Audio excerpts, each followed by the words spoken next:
আপনার মিষ্টি মিষ্টি কথা বলা বউটা এখন সারাদিন খিটখিট করে। সামান্য কিছু হলেই রেগে যায়। কেন জানেন? আপনার মিষ্টি বউটা এখন মা হয়েছে।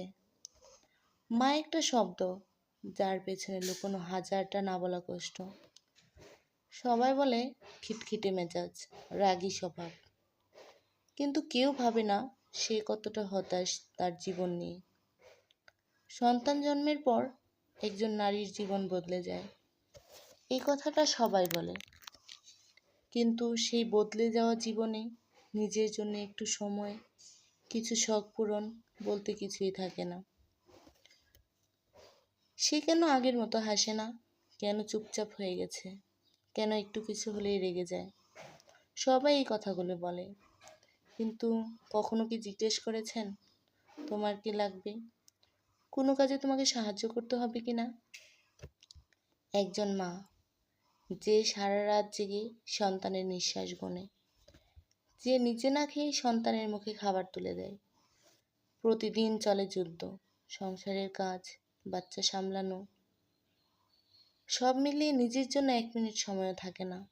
তারপরও মা হাসি মুখে সব কাজ করে, কারণ তার কাছে নিজের থেকে সংসার এবং তার বাচ্চা বেশি গুরুত্বপূর্ণ।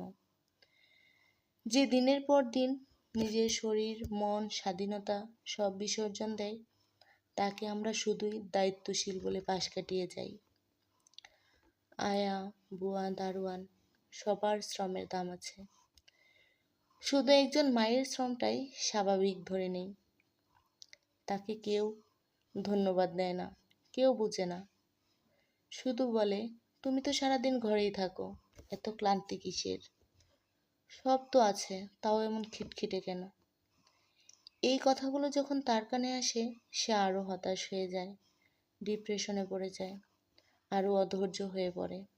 সে কোনো স্বীকৃতি চায় না, কোনো বেতন চায় না, শুধু চায় কেউ একজন বলুক তুমি অনেক কষ্ট করো, আমি বুঝি। আমি বুঝি, এই সামান্য কথাটাই একজন মাকে হতাশা থেকে বের করতে পারে। ডিপ্রেশন দিয়ে জীবন চলে না।